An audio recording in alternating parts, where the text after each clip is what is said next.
रुख करेंगे फैसलाबाद का, जहां पर कमर जमान कायरा इस वक्त प्रेस कॉन्फ्रेंस कर रहे हैं। या किसी गैर जमहूरी हिकमत अमली का हिस्सा बने। पीपल्स पार्टी इसको अपने लिए सबसे बड़ी गाली समझती है, लेकिन उन मीडिया पर्सन्स ने भी और उन सियासतदानों ने भी जो एक तूफान उठाया, परसों वो तूफान थम गया। जब गवर्नमेंट ने हमें एश्योरेंस कराई तो वो बिल पास हो गया। और हमारे कुछ नाकवतन देशों को ये समझ नहीं है कि ये जो वसाइल की तकसीम का फार्मूला है, ये जो सेंसस है, ये कितना हसास इशू है। बंगाल पाकिस्तान से अलग हुआ था तो वसाइल की तकसीम की बुनियाद पे, इसी जो फेडरेशन का फार्मूला है उस पे अमल दरामद ना होने की बुनियाद पे हमसे अलग हुआ था। और आज भी पाकिस्तान में कुछ लोग पाकिस्तान के खिलाफ जो नारे लगा रहे थे, जो मुहिम चला रहे थे, उसकी बुनियाद वही थी। तो हमने उस सारे मामले को अपने दौर में सेटल किया। ये उसको दोबारा छेड़ना चाह रहे थे, जिस तरह इन्होंने तयशुदा ख़त्म नबूवत का मामला उसको दोबारा हवा दे दी इंतहाई नाक बदअंदेशी से, और सारे मुल्क में एक आग लगाने की कोशिश की। सो अब हम समझते हैं कि उन मीडिया पर्सन्स को भी और उन सियासतदानों को भी जो हमें गालियां देते रहे, अब कुछ थोड़ी सी शर्म करनी चाहिए और कौम से माफ़ी मांगनी चाहिए। हम पहले भी कहते थे, हम आज भी कहते हैं, और हमें किसी तसल्ली यकीन दहानी की ज़रूरत नहीं है। पीपल्स पार्टी भुट्टो शहीद का लहू, बीबी शहीद का लहू, उनके कारकुनों का लहू, उनके भाइयों का लहू, उनकी बेटियों और बहनों का लहू इस बात की गवाही और ज़मानत है कि पीपल्स पार्टी इस मुल्क के अंदर जमहूर और जमहूरियत की पॉलिटिक्स करती रही है, और हम इस मामले को कभी डिरेल नहीं होने देंगे। आजकल मुल्क में पिछले दिनों शहबाज शरीफ साहब अपने बहुत सारे वादों में से एक बात फिर उन्होंने कही कि मैं किसानों के साथ जुल्म नहीं होने दूंगा। इस वक्त पाकिस्तान में तालिब इल्म क्या, सरकारी मुलाजिम क्या, क्लर्क क्या, डॉक्टर क्या, हर तरफ हर तबका हड़ताल पे था। ताजिर हड़ताल पे थे, सरकारी मुलाजिम, प्राइवेट सेक्टर के मुलाजिम हड़ताल पे थे। वली साहब आगे आ जाइए, आइए इधर आइए। हड़ताल पे थे और पाकिस्तान का किसान अपनी फसलें जला रहा था, कभी आलू, कभी चावल, कभी दीगर फसलें।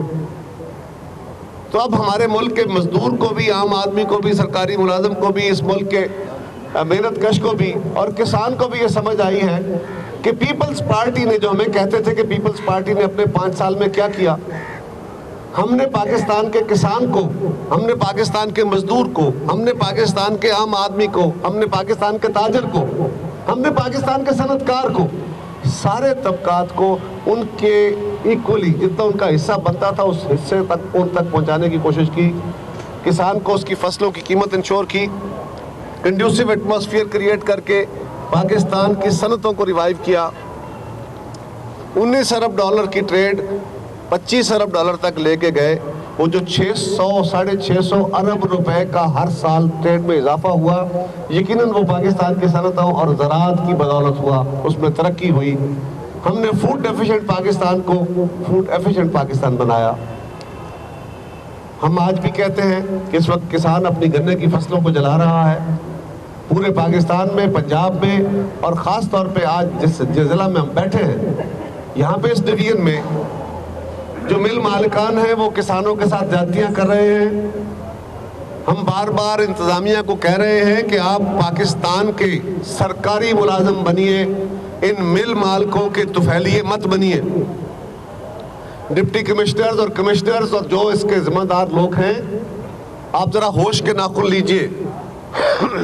अगर पाकिस्तान का किसान वैसे तो बड़ा बेतफाका टब्बर है, लेकिन जिस दिन ये तो किसान मजबूर हो के आपके दफातर के बाहर आके डेरा डाल के बैठ गया, आपको रास्ते नहीं मिलेंगे। आज इससे बड़ा क्या जुल्म है कि किसानों को पर्ची तो देते हैं 180 रुपए की, लेकिन उन्हीं मिलों के गिर्द में बैठे हुए उनके अपने एजेंट जो हैं वो उससे बहुत कम रेट 140-45 रुपए मन पे फौरी तौर पे कहते हैं अगर कैश लेते तो ले लो। ये किसान का इस्तेसाल बहुत ज़्यादा, बहुत बुरा है। और ये किसान दोस्त, ये मजदूर दोस्त, ये ताजर दोस्त कहते थे अपने आप को, ये तो दुश्मन है सारे तबकात के। और इस दुश्मनी को बंद करें, इस दुश्मनी को ख़त्म करें और पाकिस्तान के और इस इलाका के किसानों को फौरी तौर पे उनकी फसलों की कीमत अदा करें। बहुत शुक्रिया। अगर आप दोस्तों का कोई सवाल हो तो उसके लिए मैं हाजिर हूँ। खैरा साहब, ये फरमाइए कि मियां नवाज शरीफ ने कहा है कि अब शहबाज शरीफ जो है वो अगले वज़ीर-ए-आज़म होंगे। ये बोतल उठा दें। तो इस पर आप क्या समझते हैं कि अब वो मियां नवाज शरीफ ने हार मान ली है? वो जो कह रहे थे माइनस नवाज शरीफ फार्मूला वाली बात, क्या कहा जाए, पहले तो वो अड़े रहे। और ये भी था कि उस कैंप के अंदर मरियम बीबी को बहुत लीड दी गई। उनके अपने घर का मामला है, उनकी जमात का मामला है, लेकिन बहुत सारी चीज़ों से अभी पर्दा उठ रहा है आस्ता आस्ता। बहुत सारे क्रैक्स जो हम कह रहे थे कि अंदर मौजूद है, अब वो खुलते जा रहे हैं। अब आइंदा दिनों में आप और भी देखेंगे, बहुत सारी चीज़ें आएंगी। मियाँ साहब खुद अपनी बेशुमार बातों की तरदीद करते आ रहे हैं। अब हम देख रहे हैं कि वो अदलिया के खिलाफ तहरीक चलाने निकले थे, जिसको वो सिक्का शाही कह रहे थे। अदलिया को गालियाँ देने का एक पूरा बाब है उनका, और उसमें सबसे बड़ा नाम उन्होंने सिक्का शाही रखा।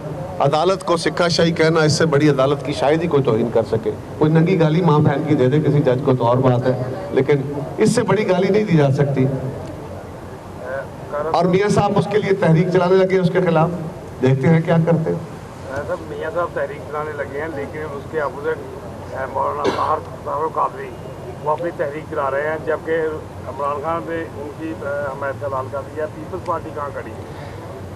पीपल्स पार्टी ने तारुल कादरी साहब की दावत पे उनके घर जाके उनसे मुलाकात करके उनके कारकुनों के कत्ल पे, 14 लोगों के खून पे, उस नाहक जो खून बहाया गया पंजाब हुकूमत की तरफ से, और जो उनके 80 लोग जख्मी हुए, उन पे उनके साथ इजहार ताज़ियत भी किया, इजहार हमदर्दी भी किया, और उनके साथ तावन का इजहार भी किया।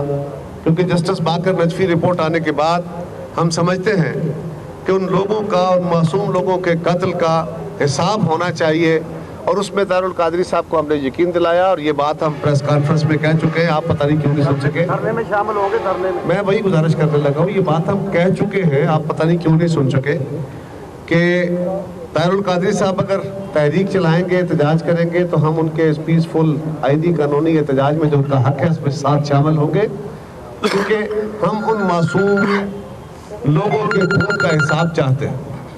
सर ये बताइएगा कि नून लीग ने 2 अदारों को मुसलसल तनकीद का निशाना बनाया था, मामला अदालत और एक फौज को जिस तरह से फौज में तो अब जो है जनरल साहब खुद पेश हुए पार्लियामेंट में, उन्होंने ब्रीफिंग दी और अक्सर फिर अब चीफ जस्टिस ने भी पूरा एक अपना दिया है मौका। अब तीसरा कुछ चीज़ ढूंढ रहे हैं कि अब तीसरी की तरफ जाएंगे, दोनों की तरफ वाज़ेह तौर पर चीज़ें सामने आएंगी। मियाँ नवाज शरीफ साहब को लॉजिकली इस वक्त मुल्क के अंदर सियासी निज़ाम चले तो उनके फ़ायदे में नहीं है। ये बात मैं बहुत दिनों से कह रहा हूँ कि मुल्क के अंदर चलता हुआ जमहूरी सियासी निज़ाम मियाँ नवाज शरीफ को सूट